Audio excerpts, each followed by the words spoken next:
नमस्कार दोस्तों, आशा करता हूँ आप सब बहुत अच्छे होंगे। स्ट्रेट ज़ीरो में आपका बहुत बहुत स्वागत है। दोस्तों, इस वीडियो में हम डिस्कस करेंगे डीप सी माइनिंग के बारे में। आप सभी जानते होंगे कि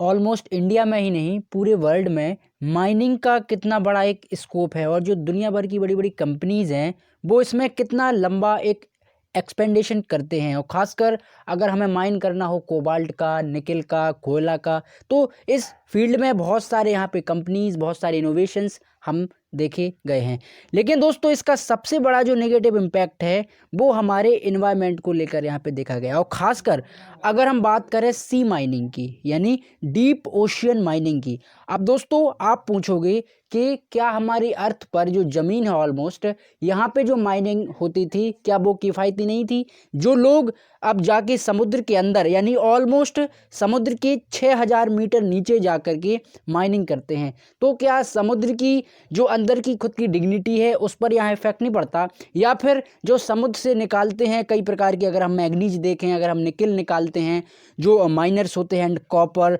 बहुत सारे ऐसे मिनरल्स हैं जो समुद्र के नीचे से माइनिंग करके बाहर निकालते हैं। अब उसके नीचे जब वो दोस्तों माइनिंग करते हैं तो कहीं ना कहीं एक विस्फोट तो होता ही है भाई। अगर आपने देखा होगा कि जहाँ कोयला की खदानें होती हैं तो वहाँ बहुत सारी जो माइनिंग मशीन्स हैं वो इतने इंटरनली पार्ट तक जा करके और फिर अंदर बहुत बड़ा एक विस्फोट करते हैं, और उस विस्फोट के ज़रिए जो कोयला है, कोयले के साथ साथ कई प्रकार के जो मैग्नीज हैं, निकल्स है, कोबाल्ट है, आयरन है, सभी प्रकार के जो मिनरल्स हैं वो हमें वहाँ पे देखने को मिलते हैं। और कई स्थिति तो ऐसी भी आती है कि वहाँ पे हमें गोल्ड और इस प्रकार की चीज़ें भी देखने को मिलती हैं जो कि काफ़ी मूल्यवान धातु हैं। अब दोस्तों, इससे पहले हम आगे बढ़ें, हम यहाँ पे समझते हैं कि माइनिंग होती क्या है। तो आप देख पा रहे होंगे ऊपर यहाँ पे शिप, और ऊपर जो शिप यानी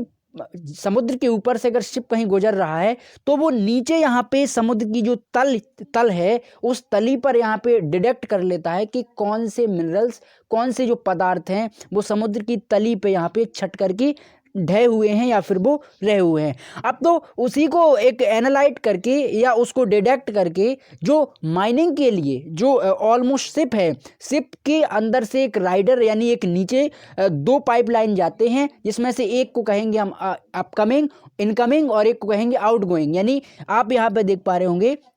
ये जो दो पाइप हैं, यहाँ से एक में अंदर यहाँ पे इंटरनली एक गैस जाती है और फिर अपर साइड तरीके से वो गैस यहाँ पे बाहर निकाल ली जाती है। तो हम कहें कि यहाँ पे जो माइनिंग है, आप थोड़ा सा और अगर इसमें डीप देखोगे तो यहाँ पे ये माइन को करता है डिटेक्ट, और यहाँ पे जो माइनर है वो देखता है कि कोई यहाँ पे धातु या कोई ऐसी वस्तु तो नहीं है जो कि हमारे लिए काम की हो या हमारे लिए कुछ इस प्रकार की हो जिसका हम एक खनिज रूप से उसका यूज़ कर सकें, या फिर कोई ऐसी चीज़, क्या पता कोई वॉल्केनो ही क्यों ना छुपा हो। क्योंकि दोस्तों, समुद्र के नीचे बहुत ज़्यादा वॉल्केनोज यहाँ पे विस्फोट होते रहते हैं, तो कई प्रकार के जो डिसोवियंस हैं वो हमें यहाँ पे देखने को मिल जाते हैं। तो इस प्रकार की जो माइनिंग है यहाँ पे डिटेक्ट होती है। इसको थोड़ा सा हम अगर एक प्रोग्रेस वे में अगर हम देखें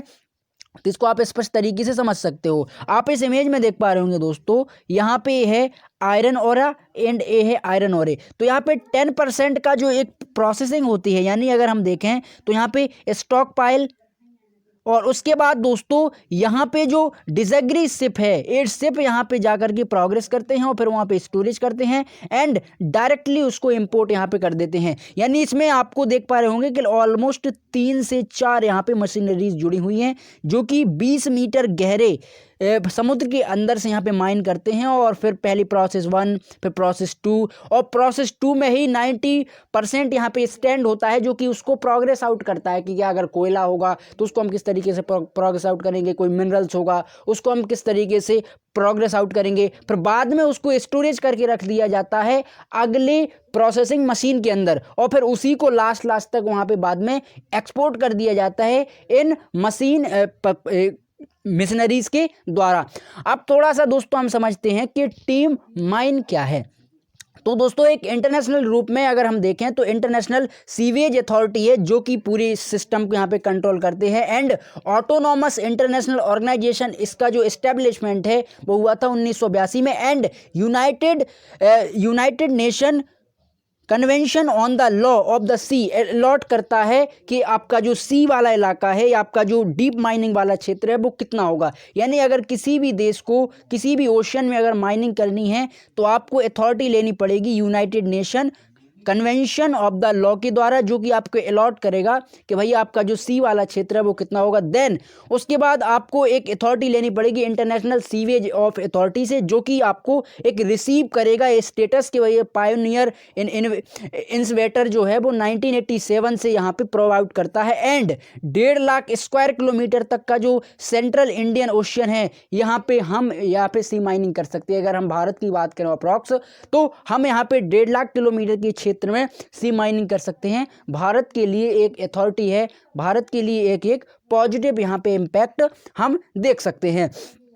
इसके अलावा भी दोस्तों नोड्यूल एक्सप्लोरेशन है जो कि 2002 में यहाँ पे बना था इन इंडिया का। एंड दिस की कॉन्ट्रैक्ट हुआ था ISA के साथ यानी इंटरनेशनल सीवेज अथॉरिटी के साथ, और उसको बाद में कंप्लीट एनालिसिस करके 50% सराउंडेड कर लिया था in by countries about area की जो 75,000 किलोमीटर वाला एरिया है वहाँ पे अप्रॉक्सीमेटली जो इंडियन ओशियंस है उसमें हम बेहतर तरीके से यहाँ पे सी माइनिंग कर सकते हैं। एंड दैट की अकॉर्डिंग टू रिलीज अगर हम देखें ministry of earth and science के द्वारा, तो यहाँ पे इन्होंने polymetallic nodule resource and potential in the area 380% millions tons, आप समझ सकते हैं दोस्तों 380 मिलियन टन का यहाँ पे जो काउंटिंग है वो यहाँ पे की है, और इसका जो पूरा ब्यौरा है वो दिया है भारत के ministry of earth and science ने। तो हमारे भारत में भी इस प्रकार की जो माइनिंग है वो यहाँ पे देखी गई है। अब थोड़ा सा अगर हम दोस्तों देखें कि जो वेस्टर्न एंड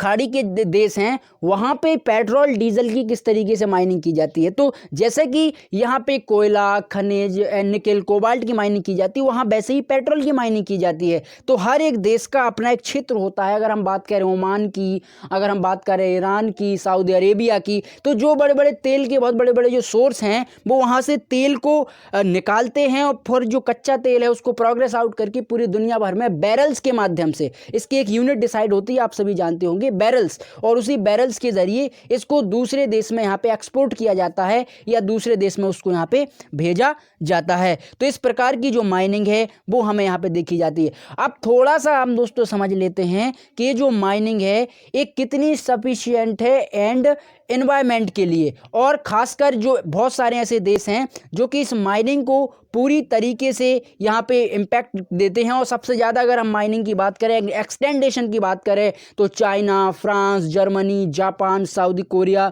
रशिया, जो सभी देश हैं जिनके स्मॉल आइलैंड हैं एंड देश सच की को आइसलैंड हैं, वहाँ पे भी बहुत सारे देश इसको बहुत ज़्यादा कंट्रीब्यूट करते हैं। और ये सभी जो कंट्रियां हैं एक बड़ी बड़ी टेक्नोलॉजीज़ के साथ, बड़ी बड़ी अपने जो उनके पास एफिशिएंसी जितनी टेक्नोलॉजी अवेलेबल है उसके साथ वो लगातार डीप माइनिंग एक्सट्रैक्शन यहाँ पे करते हैं। और ख़ासकर दोस्तों अगर हम बात करें चाइना की, तो चाइना ने पूरे चाइनीज सी में बहुत ज़्यादा डीप माइनिंग कर रखी है, और यहाँ तक कि जो बहुत छोटे छोटे कंट्रीज़ हैं उनको भी यहाँ पे एक दबाव में रखा है कि भैया हमारे अगर क्षेत्र में आप आते हैं तो आपको इतने सारे बिल लगेंगे एंड बहुत सारे टैक्सोर्शन लगेंगे, कई प्रकार की जो बाउंड्रीज हैं वो इन्होंने यहाँ पे डिसाइड की रखी हैं। अब थोड़ा सा हम समझ जाते हैं कि इंडिया में जो माइनिंग है वो किस तरीके से यहाँ पे डिसाइड होती है, और इंडिया में क्या माइनिंग होती भी है या नहीं होती है। तो अगर हम दोस्तों देखें कि डॉक्टर GA रामदास ने यहाँ पे कहा, जो कि head of deep sea technologies group के यहाँ पे चेयरपर्सन है, उन्होंने कहा है कि Indian institute of ocean technology जो कि चेन्नई में स्थित है, उन्होंने इसको डिमॉन्स्ट्रेट किया है इन माइनिंग टेक्नोलॉजी के लिए, और कहा है कि भैया आर्टिफिशियली नोड्यूल्स हैं जो कि वहाँ पे 500 मीटर की डेप्थ में, यानी ऑलमोस्ट इंडियन ओशियन के 500 मीटर के नीचे हम वहाँ पे जो है डीप माइनिंग वहाँ पे कर सकते हैं। ये हमारे लिए एक वैल्यूबल और एक सस्टेनेबल डेवलपमेंट की तरह वर्क करेगा, और बाकी हम आगे उसको और यहाँ पे रिकंक्लूड करेंगे, और बाद में जो बेसिक ऑफ सेंट्रल ओशियन का जो बेसिन है उसमें भी जाके हम माइनिंग को डेवलप आउट करेंगे, और उसमें भी ज़्यादा माइनिंग को हम प्रोग्रेस आउट करेंगे। अब थोड़ा सा दोस्तों हम समझ लेते हैं कि इसका एनवायरनमेंट पर कितना बड़ा इम्पैक्ट पड़ेगा। जैसे ही दोस्तों पूरी दुनिया भर में माइनिंग का और लोगों की आपस में जो होड़ लगी हुई है फॉर दिस की किस प्रकार से हम एक रेवेन्यू जनरेट करें, अपने देश की जो संप्रभुता है वो बढ़ाएं, तो इसी को ध्यान में रखते हुए भैया according to International Union and Conservation of Nature and Nature ने यहाँ पे एक रिपोर्ट जारी की और रिपोर्ट में कहा है कि भैया जो डीप रिमोट लोकेशंस हैं वहाँ पे यहाँ पे यूनिक स्पीसीज जो रहती हैं उनको इससे काफ़ी ज़्यादा यहाँ पे खतरा है। और अगर हम बात करें कि जो डीप स्पीसीज हैं उनको यहाँ पे सनलाइट, ऑक्सीजन और खासकर जो बढ़ता हुआ टेम्परेचर है उसके ज़रिए जो इकोलॉजी है, खासकर दोस्तों जो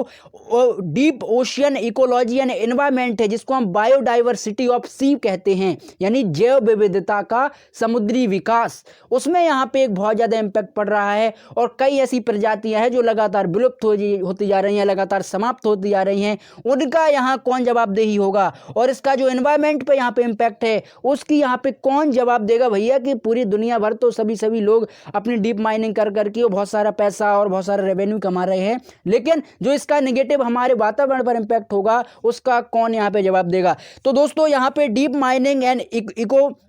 इकोनॉमिकली कितना वैल्यूबल है इन लोगों ने यहाँ पे बताया। और एनवायरमेंट की जो रिपोर्ट है उन्होंने कहा कि आप जल्द से जल्द इस पर एक वेरिगेशन लगाइए ताकि जो एक इलीगल माइनिंग भी कई जगह यहाँ पे होती है उसको यहाँ पे रोका जाए। और अगर आप माइनिंग करना ही चाहते हैं तो डीपेस्ट ओशियन में आप भले ही आप करें, लेकिन वहाँ पे एक एनवायरमेंट का जरूर ख्याल रखें, क्योंकि दोस्तों अधिकतर डीपेस्ट पार्ट में ओशियंस के बहुत सारी ऐसी प्रजाति होती हैं जो कि एक विलुप्त प्राय तो हैं ही हैं, साथ में वो एक यूनिक प्रजाति हैं। अगर आप उनको ही खत्म कर दोगे तो इसका एनवायरमेंट पर कितना बड़ा एक इम्पैक्ट नेगेटिव पड़ेगा, एक कितनी बड़ी जो एक समस्या है, एक प्रॉब्लम है, ये यहाँ पे एनवायरमेंट ने यहाँ पे देखी है। और खासकर यहाँ पे यूएन ने भी इस पर एक चेतावनी दी है कि भैया इस बात पर आप जरूर कार्यवाही कीजिए। और यहाँ पे जो रेड डाटा लिस्ट है इसमें भी बहुत सारे ऐसे समुद्री जीवों को शामिल किया गया है जो कि बहुत ज़्यादा यहाँ विलुप्त प्राय की श्रेणी में आ गए हैं। और खासकर जब कोई ऐसी टेक्नोलॉजी ईजाद होती है जो कि समुद्र के डीपेस्ट पार्ट में जाके वर्क करती है